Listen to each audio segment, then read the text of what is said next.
Thanks for calling the Jazz Cabbage Cafe. Who do we got? You've got Matt Marko Yes. calling for Jamie Lowell. Yes, hey, Matt. I'm glad that you called in. We're on the air right now, and All right. Jazz Cabbage Cafe. And let me, you can fill in some gaps, but let me introduce you to people as I know you. You are a member of the Republican Party. You're a delegate in Oakland County, and you run the Northern Oakland County Republican group. Club. That's right. I'm sorry. It's called the North Oakland Republican Club, or NORC. Okay, NORC. Which, yeah.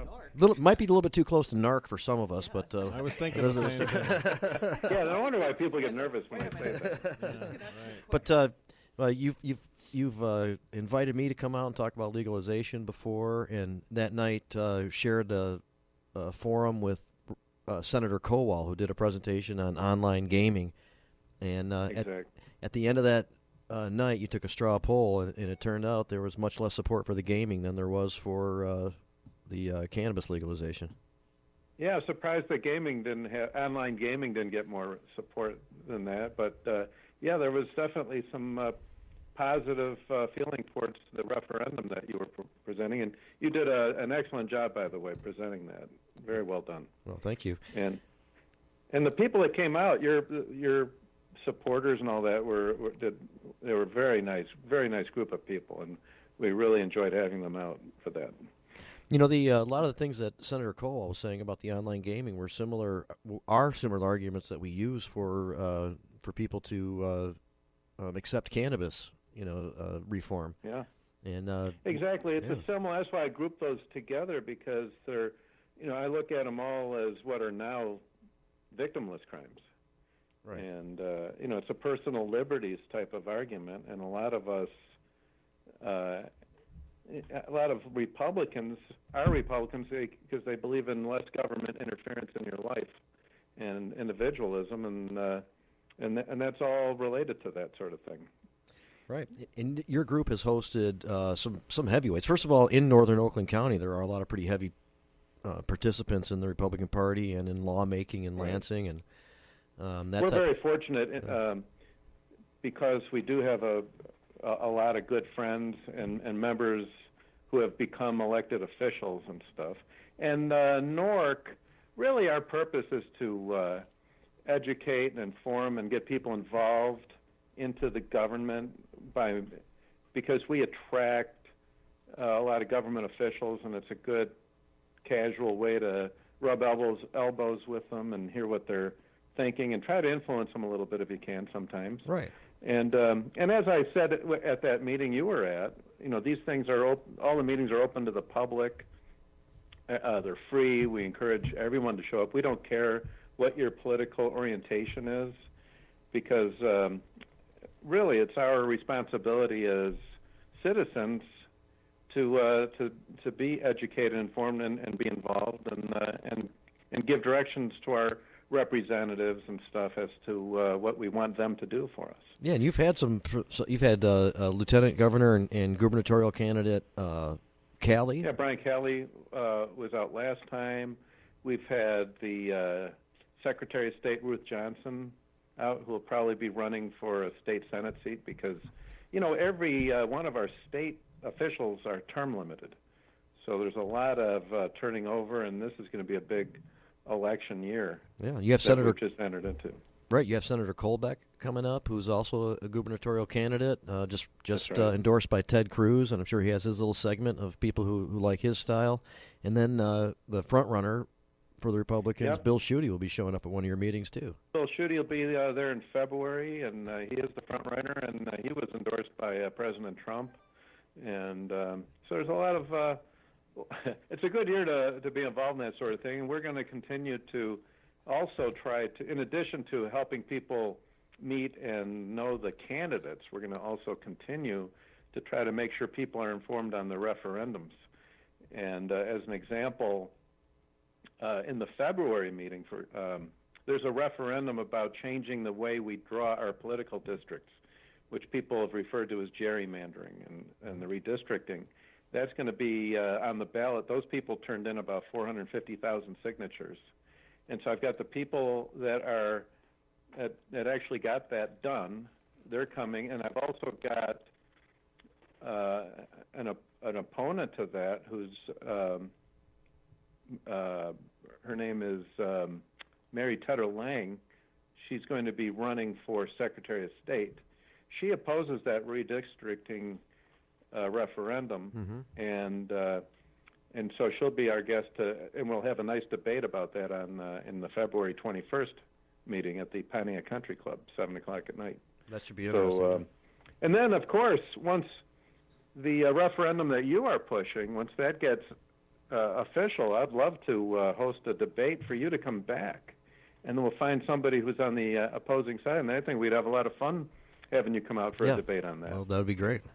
I'll definitely look forward to that, and it could be a good time because we got people ready to show up and vote for all the referendums and for their best-suited candidate and get a lot more participation in 2018. Yeah, it's, and that's the key right there is getting people knowing what is going on. It's amazing how many people really don't pay attention to this sort of thing, and I can understand that. They're busy with their lives.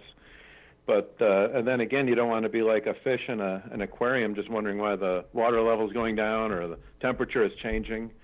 It's good to understand why these things are going to happen and having some say in the matter before something like that gets decided on. And you and I are really similar. You're an activist. You're pushing the government in a certain way and getting the people involved, and I applaud you for that. And it's amazing the progress that you guys have made since you started. Well, this issue seems to kind of go across the political spectrum. There's something for everybody, and we get when people want to kind of sensibly assess what's going on here, and whether it be the emerging industry and all the jobs creation and tax revenue generation and that type of thing, or the compassionate access to something that might work for somebody for their medical condition, or all the above. We tend to get a lot of support on this issue. I don't know if did you get a chance to see that Sunday morning program yet on CBS? Yeah, a couple friends were on there, Tom Levine and Barton Morris.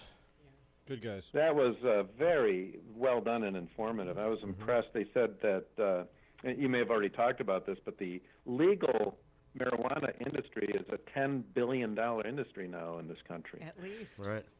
Yeah, and growing probably, yeah. And you were saying that Michigan could be a $2 billion when industry seasoned. into itself. Yep, full legalization after it's had a time to get implemented and up and running. That's some of the projections are 1.75 to 2 billion. Yeah, so that would, if you think of a 10% excise, I don't know if you call it sales tax or excise tax. That's a $200 million shot to the state budget, which could fill a lot of potholes, I think. Yeah, roads, schools, and back to the local communities that allow the activity, because it is a local option measure. I'll tell you, I have encouraged, and I was talking to the Speaker of the House, Tom Leonard, and I'm sort of putting the bug in the ear of several others that I think, and I'll try to encourage, I think the Republican Party in Michigan should endorse this referendum. And I think that would be good for the Republican Party because it would show that we're on the positive side. It would be a popular thing to do. The right side of history. And I think that it's a smart business thing to do. It generate a lot of jobs. I can't remember the number, but on that Sunday morning program, they said there were more jobs that are in the legal marijuana industry than there are in the coal industry, for example. True. Yeah. So, and also I feel competitive with Ohio and Indiana. I was asking you about that before, if they are going to legalize. I think it would be very good for Michigan to get it legal prior to them, so at least we can draw some of their people in to give us some business as well. I agree. I think it's important for Michigan businesses to get established and then expand into other Midwestern states or other Great Lakes Basin states that adopt programs after ours. We've seen an exodus of high-powered industrial firms. I would love to see the creation of a lot of high-powered cannabis firms to bring the jobs here and bring all that money back home. Indeed. And plus, if you think about Michigan being competitive with other states, we've had a problem in the past with the population leaving Michigan. We're depopulating very fast. The more we can do to make this state attract people to stay, because there's more jobs, because the convention business, a lot of different things, I think that will definitely help retain and maybe attract more population into the state. Yeah, I don't think there's any question other states have seen that. We've even seen it under the medical program.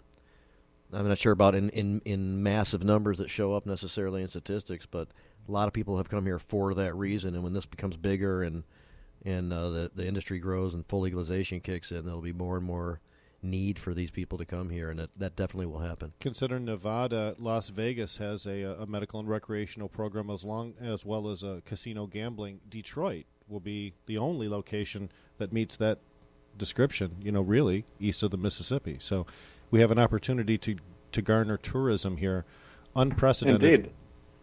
So, as well as the convention business, which is very big, for Detroit.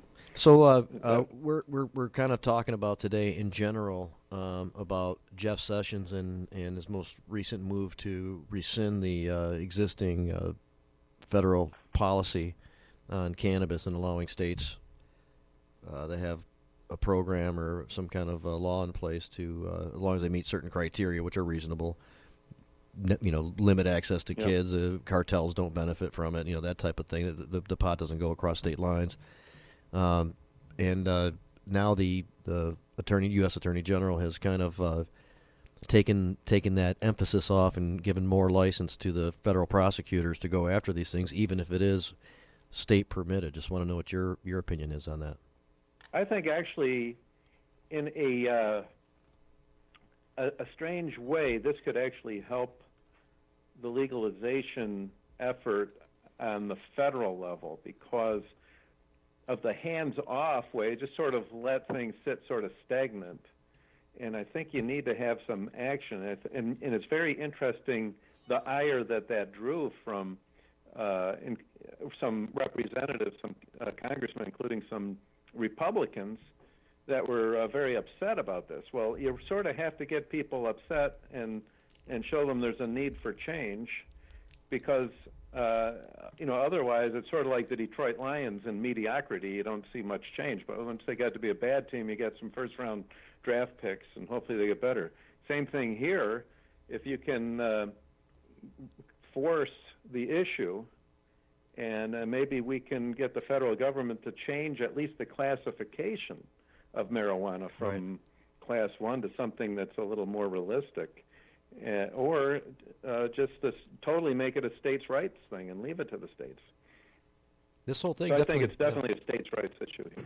There could, if there is real enforcement, particularly in a solidly defined, legal state, that will set the stage for this challenge. I mean, for sure, and create more issues that aren't really necessary. You sort of had to have Rosa Parks get arrested in order to change some of those laws for civil rights. I mean, you sort of have to force the issue like that sometimes. You got to break an egg to make an omelet, so to speak. So maybe this will help force the issue in a positive way. So I don't think that the people in the industry should despair too much about what happened here. I think we've seen enough statements from states' attorneys general that are contrary to what Sessions wants them to do, that are more likely to result in what you're talking about. And governors in legal states there's been are angry also. Such pushback against this that I think we are going to see a greater interest in rectifying federal drug laws as a result of this.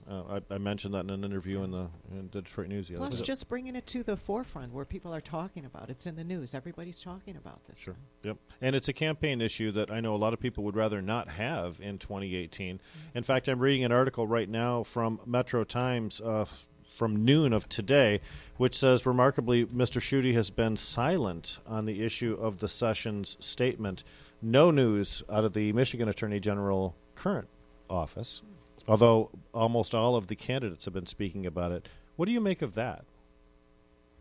Well, I just actually, while I was driving home here to call in for you, I was listening to WJR radio. They were interviewing Tom Leonard, and he was asked about this if he thought it's a states' rights issue. And Tom Leonard is the Speaker of the House from Michigan, and likely a Republican Attorney General candidate.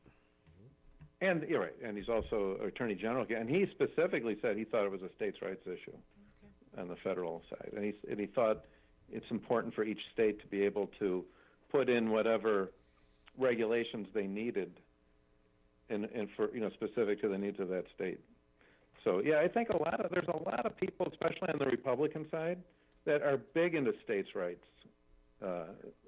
types of thing. They think that they don't like the federal, the heavy-handed federal hand into what's going on. It comes right down to the 10th Amendment, which gives rights to the states, that says things that are not in the Constitution are left to the states to decide. So the 10th Amendment people should be very strong for getting the government out of this, the federal government out of this thing. Well, that's true, but they should have been strong 6 months ago, and they should have been strong 6 years ago, because that's been a violation ever since. And they were not strong on this issue until just recently, which means, passive approval of a program that did violate those rules. So some of these, Johnny-come-lately supporters are just that. And they're... Yep, I agree. But sometimes it's better late than never, though, right, Jamie? No, we're making some progress. The needle's definitely moving, as we say here, as I say here by myself often. I really need to check the history of what caused them to re-legalize alcohol after it was prohibited, and then there had to get... Right. Because prohibition to change the Constitution then to make it legal again. That had to be an interesting debate in those days. And it's going on now because prohibition doesn't work, and the prohibition of marijuana does not work similarly, and all those problems are really coming to the surface, and people are motivated to make some changes. When you see logical processes being utilized in an illogical way, it's because there's an unseen third force out there, and perhaps that unseen third force was business advantage by some, or the forfeiture thing was making a lot of money, and they didn't want to give that up. Yeah. Whatever those things were that caused us to behave in an illogical manner, I think now the haze is lifted, and we are ready to see more clearly. And hopefully 2018, 2020, 2025, we'll have a handle on this in a way that looks more like what other nations in the world are doing. Canada, as Jamie mentioned earlier, will probably legalize this summer. So that's very big. Mexico is already. Mm-hmm. Yeah. So, Mark, we're at the end of this segment, but could you let people know when and where your next meeting is? If you have a site, where to look? Yep. And these are some big time meetings, especially in this crucial election year. Yeah, you can find us on Facebook. That's the North Oakland Republican Club. I appreciate that. Our next meeting is going to be Thursday, January 25th, and actually the topic. We always have good topics. The topic for the January 25th meeting, which is Thursday at 7 o'clock at the Pontiac Country Club in Waterford. There's legislation to eliminate gun-free zones in our state, and so we've got we got a speaker talking about that. Then we've also got somebody from the government coming to talk about job openings in the state on boards and commissions. That every year they got to fill all these, and we're going to learn about that. And then, of course, we'll have gubernatorial candidate Pat Colbeck coming in. So it'll be a good program, January 25th. You can find the North Oakland Republican Club or NORC on Facebook, or you can check our website, which I'm going to make sure I say this correctly here because it's our website is, hold on here, I got to get back to the... And certainly during the course of a search, a regular type of a Google search, it'll come up. But go ahead, I'm sorry. Yeah, www.norc-us.org is the website. Okay. That is specific. So it's norc-us.org. I want to make sure I said that right. No, right, yeah, okay. Norc-US. North Oakland Republican Club. Yeah, and we're on Facebook. .org. Okay. And hopefully you guys come out and then and let me know when you guys are on the ballot, and we'll get that debate going. I think we'll have a lot of fun with that. That sounds like fun to me. So that sounds great, and we'll be in touch, and I'll probably be at one of these next upcoming meetings. Thank you very much. Great, looking forward to seeing you. Hey, thanks for letting me call in. I appreciate it. All right, no problem. We'll Thanks talk to you for soon. calling. Thank you. Take care. Bye. All right, thanks. Bye-bye.